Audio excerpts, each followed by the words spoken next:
Happy Dussehra to all of you. कैसे गया आज का दिन आपका? एक्चुअली मैं ये अभी रात को शूट कर रही हूँ, रात के 10 बजे है।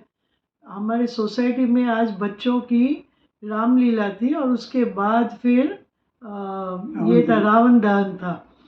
हम लोग 7:30 का टाइम दिया था पर होते होते थोड़ा लेट स्टार्ट हुआ। अभी जस्ट हम ऊपर वापस आए हैं। हमने इतना एंजॉय किया कि मुझे, और काफ़ी कुछ हमने शूट भी किया। तो मैं चाहती हूँ अगर मैं ब्लॉग बनाऊँ तो आप पूरा देखोगे।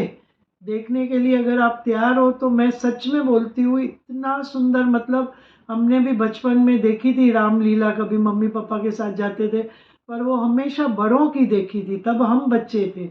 लेकिन आज हम बड़े बूढ़े हो गए और हमारे सामने जो बच्चों ने की है रामलीला, साजू कैसे लगा? बहुत कुछ चीज़ें रामायण की हम भूल चुके थे, वो भी उन्होंने याद दिलाई। और उसमें कुछ मतलब उन्होंने तो रामलीला की बैकग्राउंड में कुछ एनिमेशन के थ्रू भी चल रहा था। फिर कुछ एक लेडी ने बहुत सुंदर नरेशन किया, जो पूरी स्टोरी रामायण की जो थी। तो मतलब बहुत एंजॉय किया, बहुत कुछ चीज़ें हम भूल चुके थे वो भी आज याद की।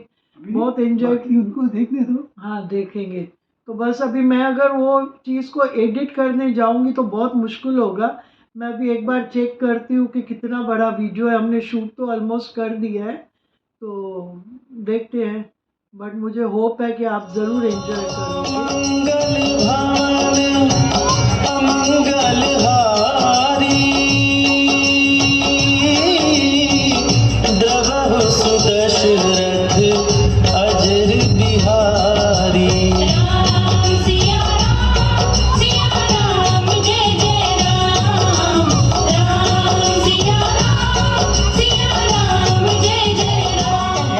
राजधानी अयोध्या में दयालु, नीतिवान और आदर्श राजा दशरथ की प्रजा फल फूल रही थी। राजा दशरथ को कोई संतान नहीं थी। कुलगुरु ऋषि वशिष्ठ के सुझाव पर उन्होंने यज्ञ किया, जिसके फलस्वरूप 4 पुत्र रत्नों की प्राप्ति हुई। कौशल्या के राम, कैकेयी के भरत और सुमित्रा के लक्ष्मण और शत्रुघ्न। भगवान राम और लक्ष्मण दोनों ही बचपन से अलौकिक प्रतिभा के थे। यही वजह है जब श्री राम महज 16 साल के हुए थे तब ऋषि विश्वामित्र ने राजा दशरथ से उन्हें अपने यज्ञ में विघ्न उत्पन्न करने वाले राक्षसों के आतंक के बारे में बताया और राजा दशरथ को इसके लिए हनुमान, राम और लक्ष्मण को अपने साथ आश्रम ले जाने को कहा। श्री राम ने ताड़का राक्षसी का वध किया और ऋषिजनों को भयमुक्त किया। उसी कलावधि में दूसरी तरफ सीता जी, जो शीतलता, साहस, सौंदर्य, कार्यकुशलता, पवित्रता जैसे अनेक गुणों से सुसज्जित थीं, का स्वयंवर रखा गया। स्वयंवर में राजा जनक ने शिव धनुष को उठाने वाले और उस पर प्रत्यंचा चढ़ाने वाले से अपनी प्रिय पुत्री सीता से विवाह करने की शर्त रखी। ऋषि विश्वामित्र भी राम और लक्ष्मण के साथ सीता स्वयंवर को देखने के लिए राजा जनक के नगर मिथिला पहुंचे थे। कई सारे राजा धनुष को उठाने की बात तो दूर, उसे हिला तक नहीं पाए। अंततः श्री राम अपने गुरु की आज्ञा का पालन करते हुए उस धनुष को बड़ी आसानी से एक ही झटके में उठा लेते हैं और जैसे ही प्रत्यंचा चढ़ाने के लिए धनुष को मोड़ते हैं, वह टूटकर 2 हिस्सों में गिर जाता है, जिसके साथ ही राम और सीता का विवाह संपन्न होता है। अब राजा दशरथ बुजुर्ग हो चले थे। इसके साथ ही उन्हें अपने बड़े पुत्र राम की अलौकिक प्रतिभा का भी अंदाज हो गया था। इसलिए वह श्री राम को अयोध्या के सिंहासन पर बिठाना चाहते थे और अयोध्या नगरी की पूरी प्रजा भी राम द्वारा किए कामों से बेहद प्रसन्न थी, क्योंकि श्री राम साहसी, नीतिपूर्ण, सज्जन और बेहद परोपकारी और उदार हृदय के थे और प्रजा चाहती थी प्रभु राम अयोध्या नगरी के राज सिंहासन पर बैठे। राजा दशरथ ने अपने सभी मंत्रियों को भी राम के राज्याभिषेक की तैयारी के आदेश दे दिए, जिसके बाद श्री राम के राज्याभिषेक की तैयारी जोरों से शुरू हो गई थी।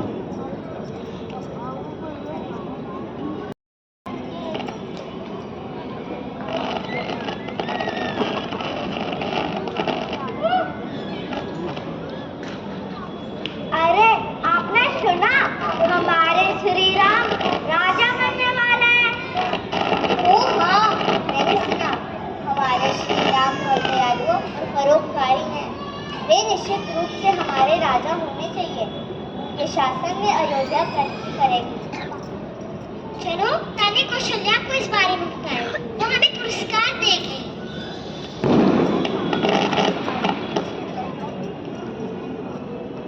मैं ऐसा नहीं होने दूंगी। मैं देखूंगी कि राम राजा ना बने। ये मंत्रा है। ये कैकेयी के साथ तब से है जब कैकेयी एक युवा लड़की थी। जब दशरथ और कैकेयी का विवाह हुआ तो ये अयोध्या आई थी। कहते हैं वर्षों से कैकेयी के साथ घनिष्ठ लगाव के कारण कैकेयी मंत्रा को हमेशा एक दासी से ज़्यादा महत्व देती थी। मंत्रा को हमेशा इस बात से ईर्ष्या होती थी कि कैसे हर कोई भरत से ज़्यादा राम को प्यार करते थे।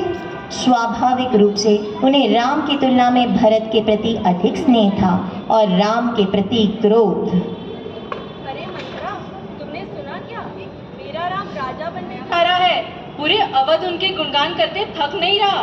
कल उनका राज्याभिषेक है। मैं बहुत प्रसन्न हूँ। बोलो, कुछ मांगना चाहती हो? अरे मंत्रा, प्रसन्न नहीं लग रही। कोई बात है क्या? अब छोटी मुंह बड़ी बात, आप कहीं बुरा ना मान ले। नहीं नहीं, बोलो। ये सब कौशल्या की चाल है। राजा दशरथ को भड़काकर अपने पुत्र को राजा बनाना चाहती है। मंत्रा, ऐसे दुष्ट विचार रखती हो मन में? हमारा घर तोड़ना चाहती हो? आज कह दिया, परंतु आज की बात कहोगी तो फिर नहीं सुनूंगी। मुझ पर कृपा करे, मैं ऐसा कभी नहीं बोलूंगी। मुझे लगा इतने साल यहाँ रहती हूँ तो सब सच कहूँ। मैं समझ ही नहीं पा रही मंत्रा कि तुम कहना क्या चाहती हो। ओह, आप कैसी माँ हो, अपने पुत्र के बारे में सोचती ही नहीं। किसी और का बेटा राजा बने और तुम खुश हो रही हो। यदि भरत राजा बने तो तुम अधिक प्रसन्न नहीं होगी कि सब उसका आदर सत्कार कर रहे हैं। मेरी कैकेयी, तुम्हारे 2 वरदान राजा के पास धरोहर है। आज उन्हें मान लीजिए। राम को वनवास और पुत्र को राज्य दो। जब राजा राम की सौगंध खा ले तब वर मांगना, जिससे वचन न टालने पावे। आज की रात बीत गई तो मानो काम बिगड़ जाएगा। शायद तुम सही कह रही हो मंत्रा। तुम ही मेरी एक सही सलाहकार हो। मंत्रा ने कैकेयी को बहकाने की कोशिश की, हक देने के लिए मजबूर करें और उसे राजा बनाएं। ऐसा करने के लिए उसने रानी को कोप भवन में जाने और भोजन और पानी छोड़ने का सुझाव दिया। दूसरी ओर दशरथ कैकेयी से मिलने पहुंचते हैं। उन्हें पता चलता है कि रानी अपने कक्ष में ना होके कोप भवन में है तो राजा चिंतित हो जाते हैं। हे रानी, किस लिए रूठी हो? मैं कल राम को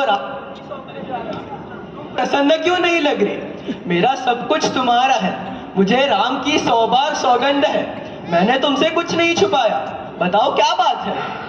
हे प्रियतम, अब मांग मांग तो कहते हैं परंतु देते लेते कभी कुछ नहीं। आपने 2 वचन देने को कहा था परंतु उनका मिलने में भी संदेह है। मुझे झूठ मूठ दोष मत दो। चाहे 2 के बदले 4 मांग लो। रघुकुल रीति सदा चली आई, प्राण जाए पर वचन न जाए। मैं 2 ही वचन चाहती हूँ आपसे। पहला कि भरत का राज्याभिषेक हो और दूसरा राम को 14 वर्ष का वनवास दे दिया जाए। नहीं कैकेयी, नहीं। ये तुमने क्या कह दिया? जो मेरा वचन सुनते ही आपको बाढ़ सा लगता है तो आप सोच समझ कर बात क्यों नहीं करते? उत्तर दीजिए, अन्यथा ना कर दीजिए। आप ही का वचन खा ली जाएगा। आप ही ने बोला था वचन मांग लो। अब भले ही ना दीजिए, सत्य को छोड़ दीजिए और जगत में अपयश लीजिए। मैं अवश्य ही भरत को राज्य दे दूंगा। राम को राज्य का लोभ नहीं है और भरत पर उनका बड़ा ही प्रेम है। मैं ही अपने मन में बड़े छोटे का विचार कर राजनीति का पालन कर रहा था। बड़े को राजतिलक देने जा रहा था। राम की 100 बार सौगंध खाकर राम की माता कौशल्या ने मुझे इस विषय में कभी कुछ नहीं बताया। अब क्रोध छोड़ दो। मुझे एक ही बात का दुख है कि मैं राम को वनवास कैसे भेज दूं। यदि आप वचन नहीं देना चाहते तो ना दें। आप ही का वचन खा ली जाएगा। आप ही की जगत में बदनामी होगी। दशरथ राम के विरह के बारे में सोचकर मानो मूर्छित से हो गए। आंखों से आंसू रुकते नहीं थे। उनके मुख से राम राम के अलावा कुछ ना निकला। सुबह जब सबको खबर लगी तो मानो पूरा राज्य दुख के आंसुओं से भर गया। हर कोई राजा के बारे में सुनकर अचंभित हो उठा। राजा दशरथ ऐसा श्री राम के साथ कैसे कर सकते हैं? मंत्रियों ने कहा कि ये रानी का ही किया धरा है। राजा दशरथ ने श्री राम को अपने कक्ष में बुलवाया।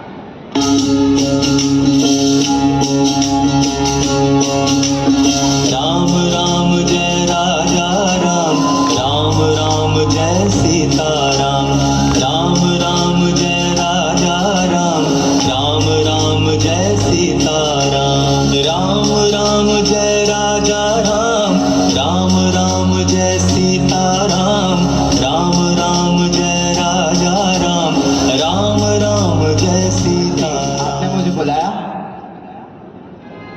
हे माता, मुझे बताओ, मुझसे ऐसी क्या गलती हो गई जो पिताश्री मुझसे कुछ नहीं कह रहे हैं? आप ही बताएं कि ऐसा क्या हो गया है मुझसे। यदि अपने पिता को खुश देखना चाहते हो तो उनके वचन का पालन करो।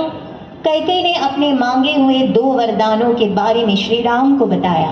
बस इतनी सी बात? और पिताश्री इतने दुखी क्यों हैं? मुझे खुशी होगी कि मेरा प्रिय भाई भरत राजा बनेगा। आपकी आज्ञा मेरे सर्वप्रथम है पिताश्री। श्री राम जी के बिना अयोध्यापुरी में ना तो सीता जी रहेंगी, ना लक्ष्मण रहेंगे, ना भरत राज्य करेंगे और न राजा ही जीवित रहेंगे। सब उजाड़ हो जाएगा। तुलसीदास जी कहते हैं, जैसे सूर्य के बिना दिन, प्राण के बिना शरीर और चंद्रमा के बिना रात है, वैसे ही श्री रामचंद्र जी के बिना अयोध्या हो जाएगी। राजा दशरथ ने कैकेयी को समझाया, बहुत समझाया, परंतु कैकेयी कुछ न सुनी, किसी की ना मानी, अपनी बात पर अटल रही।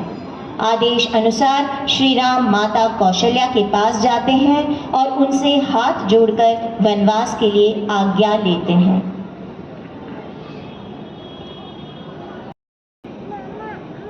हे माता, आप प्रसन्न मन से मुझे आज्ञा दो, जिससे मेरी वन यात्राओं में आनंद मंगल हो। भूलकर भी डरना नहीं। हे माता, 14 वर्ष वन में रहकर पिताजी के वचन को सत्य कर फिर लौटकर आपके चरणों की सेवा करूंगा। आप मन को दुखी ना करें। राम, तुम तो पिता को प्राणों के समान प्रिय हो। तुम्हारे चरित्र को देखकर वे नित्य प्रसन्न होते थे। राज्य देने का शुभ दिन भी उन्होंने ही निकलवाया था। फिर अब किस अपराध से बन जाने को कहा? इसका कारण सुना मुझे। श्री राम ने माता कौशल्या को पूरी बात बताई। राम, तुमने अच्छा किया। पिता की आज्ञा का पालन करना ही सब धर्मों में से सबसे बड़ा धर्म है। राज्य देखो कहकर वन दे दिया, इसका मुझे जरा भी दुख नहीं। दुख तो इस बात का है कि तुम्हारे बिना भरत को, महाराज को और प्रजा को बहुत भारी दुख होगा।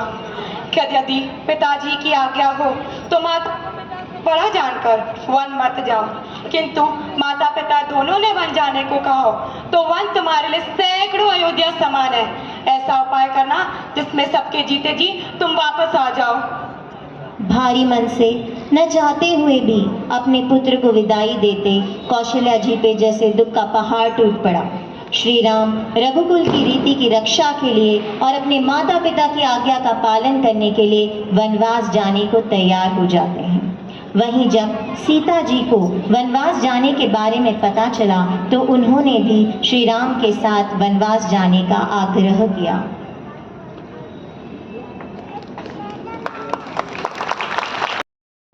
परंतु सीता के आग्रह पर श्री राम ने उनकी इच्छा स्वीकार कर ली। से अपना अधिकार छीन सकते हैं, और अगर आपको ये मान्य नहीं तो मैं भी आपके साथ वहां आऊंगा।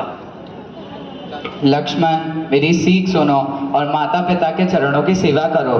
भरत और शत्रुघ्न घर पर नहीं है। इस अवस्था में यदि मैं तुम्हें वन लेकर जाऊं तो अयोध्या सभी प्रकार से अनाथ हो जाएगी।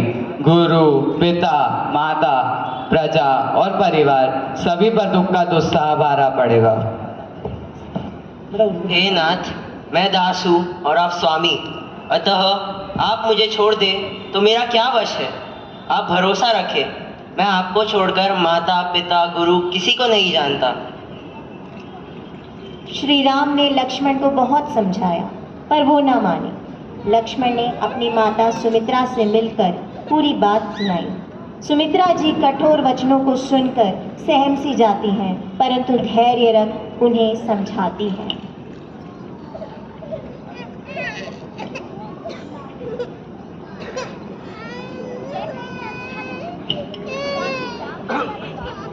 वही तो आइडल है।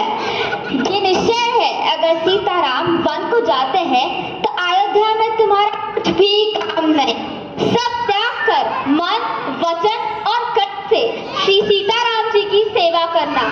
जी माता।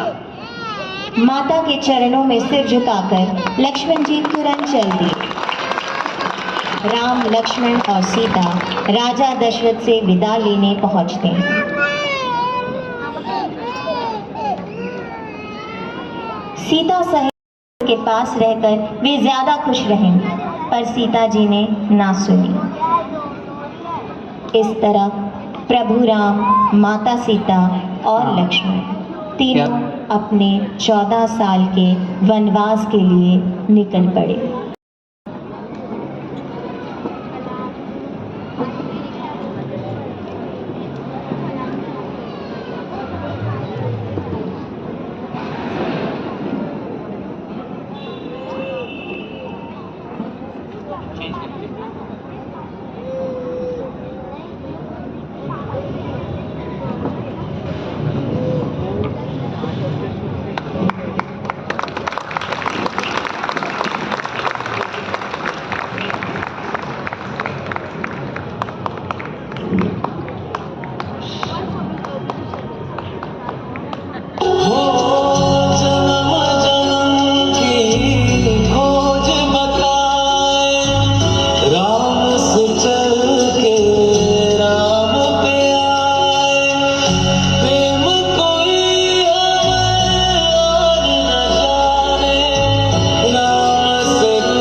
राजा दशरथ को श्री राम से अत्यधिक लगाव था और उनका बिछड़ना मन ही मन उन्हें परेशान कर रहा था।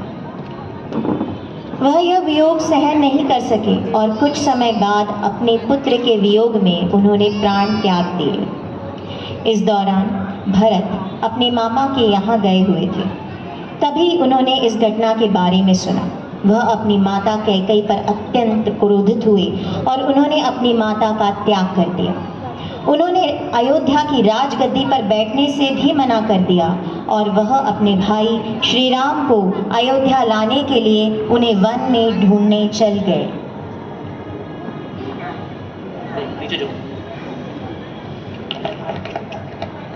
भैया, आप हमें छोड़ के क्यों चले हैं? आपके बिना अयोध्या अंधकार में डूब गया है। आपसे विनती करता हूँ, कृपया आप मेरे साथ अयोध्या लौट चलिए। नहीं भरत, अपने पिता के वचनों का पालन करते हुए मैं अयोध्या नहीं लौट सकता हूँ। ठीक है भैया, तो कृपया आप मुझे आपकी चरण पादुकाएं दे दीजिए। और जब तक आप वनवास से नहीं लौटते तब तक आपकी चरण पादुकाएं राज सिंहासन पर रखी रहेगी। मैं उनका दास बनकर अयोध्या का कार्यभार संभालूंगा। इसके लिए भैया आप मुझे अपने आशीर्वाद दीजिए।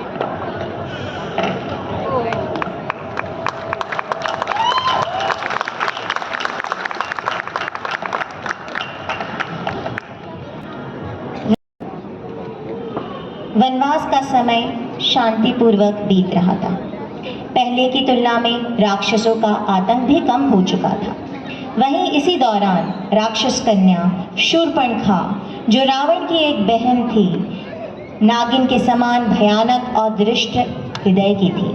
एक दिन वन भ्रमण के लिए शूर्पणखा निकली, जहां उन्होंने पहले राम को देखा और उनके रंग रूप से इतनी आकर्षित हुई कि वह उनसे विवाह करना चाहती थी। हे वीरों के वीर, न तो तुम्हारे समान कोई पुरुष है, न मेरे समान स्त्री। विधाता ने यह संयोग बहुत सोच कर रचा है। हे देवी, मैं तो एक स्त्री व्रता पालन करने वाला हूँ और मेरा विवाह सीता से हो चुका है। हाँ, आप यह प्रस्ताव मेरे छोटे भाई लक्ष्मण के सामने रख सकते हैं। मैं तो मेरे भैया राम और मेरी भाभी सीता का दासी हूँ। मुझसे शादी कर तुम्हें भी दासी की तरह रहना होगा। वह लौटकर फिर श्री राम जी के पास आई। प्रभु ने फिर लक्ष्मण जी के पास भेज दिया। शूर्पणखा ने इसे अपना अपमान समझा और श्री राम जी के पास गई और सीता जी के पास अपना भयंकर रूप प्रकट किया। सीता जी को भयभीत देख श्री रघुनाथ जी ने लक्ष्मण को इशारा दिया। लक्ष्मण! मूर्ख राक्षसी, इस दुस्साहस का तुझे अवश्य दंड मिलेगा।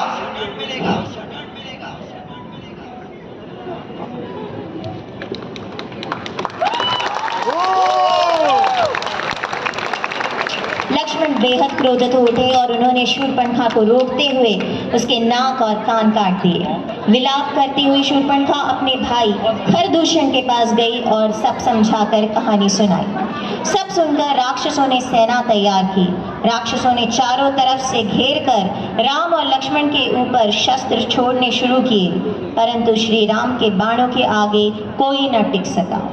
खरदूषण का विध्वंस देखकर शूर्पणखा ने जाकर रावण को भड़काया।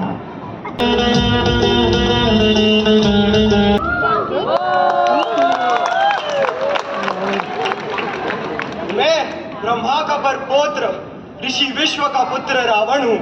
मैं इंद्र विजेता, मेघनाथ और अतिकाय का तात हूँ।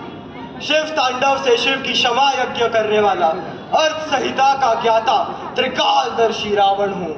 मायावी शक्तियों से परिपूर्ण मैं अहंकार से भरा हुआ हूँ। मैं छल, कपट, दाम, दंड, भेद से विजेता हूँ। रावण जैसा ना कोई हुआ है, रावण जैसा ना कोई होगा। हा हा हा।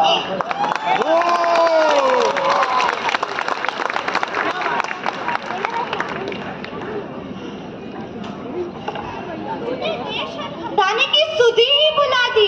हे दशग्रीव, तेरे जीते जी मेरी ऐसी दशा होनी चाहिए। अपनी बात तो बता, किसने तेरे नाक एवं कान काट लिए? शूर्पणखा ने अपनी व्यथा अपने भाई को सुनाई और फिर उसने अपने अपमान का बदला लेने के लिए राम और लक्ष्मण के साथ युद्ध करने के लिए भी उकसाया। इस दौरान शूर्पणखा ने अपने भाई रावण से सीता जी के सुंदर रूप का भी बखान किया। सीता जी के सौंदर्य रूप से तो रावण पहले ही बहुत प्रभावित था और इसके बाद उसके हृदय में सीता जी को पाने की इच्छा और भी ज्यादा जागृत हो उठी। लेकिन उसे भगवान राम और लक्ष्मण के वीरता और योग्यता का भी अंदाज था। ये मारीच है। मारीच ने तप द्वारा कुछ ऐसी शक्तियां प्राप्त कर ली थीं जिससे वह कोई भी रूप धारण कर सकता था। मारीच की इसी शक्ति का रावण फायदा उठाना चाहता था, इसलिए उसने अपनी चाल में उसे शामिल होने के लिए कहा।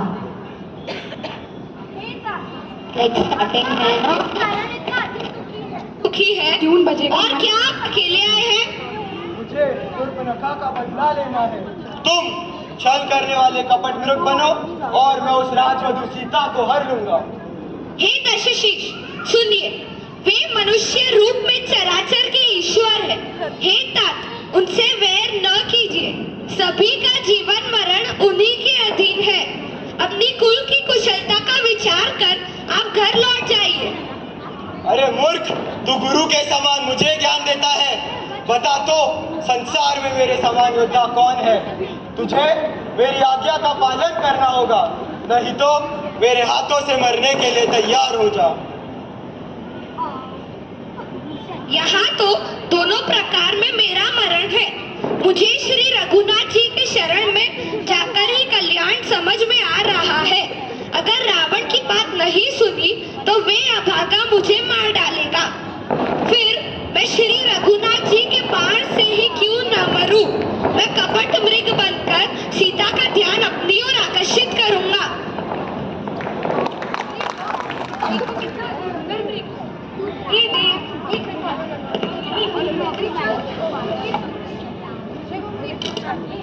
अरे प्रिय, मैं अभी उस मृग को लेके आता हूँ। लक्ष्मण, तुम सीता जी की रखवाली करना। जी भैया। श्री राम जी माया से बने हुए मृग के पीछे दौड़ पड़ी। वह कभी निकट आ जाता और फिर दूर भाग जाता, कभी प्रकट हो जाता तो कभी छिप जाता। इस प्रकार बहुत छल करता हुआ वह प्रभु को बहुत दूर ले गया। तब श्री रामचंद्र जी ने निशाना साधकर कठोर बाण मारा, जिसके लगते ही वह पृथ्वी पर गिर पड़ा। मारीच ने मरते वक्त जोर से चिल्लाया, लक्ष्मण, सीते।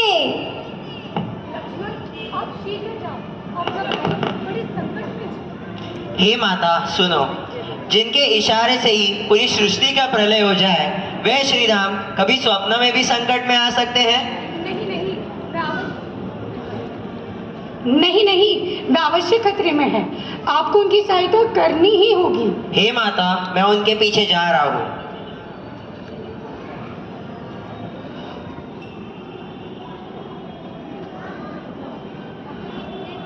परंतु आप इस रेखा को पार न करें। जब तक आप इस रेखा के अंदर रहेंगे, आप सुरक्षित रहेंगे। कोई रेखा को पार कुटिया में प्रवेश नहीं कर सकता। ठीक है।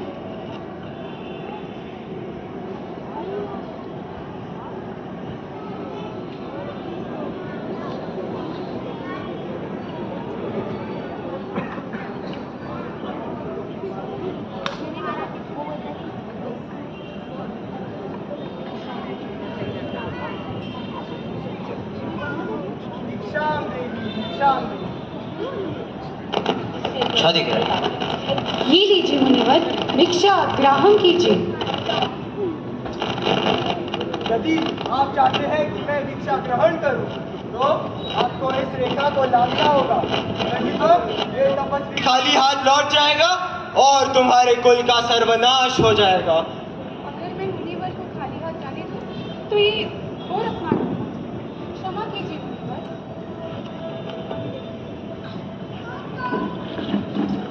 मैं तपस्वी नहीं, मैं असुर साम्राज्य का राजा रावण हूँ।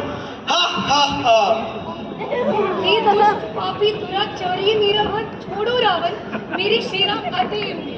अपना भला चाहते हो तो लौट जाओ। मैं रावण हूँ, मैं किसी से नहीं डरता।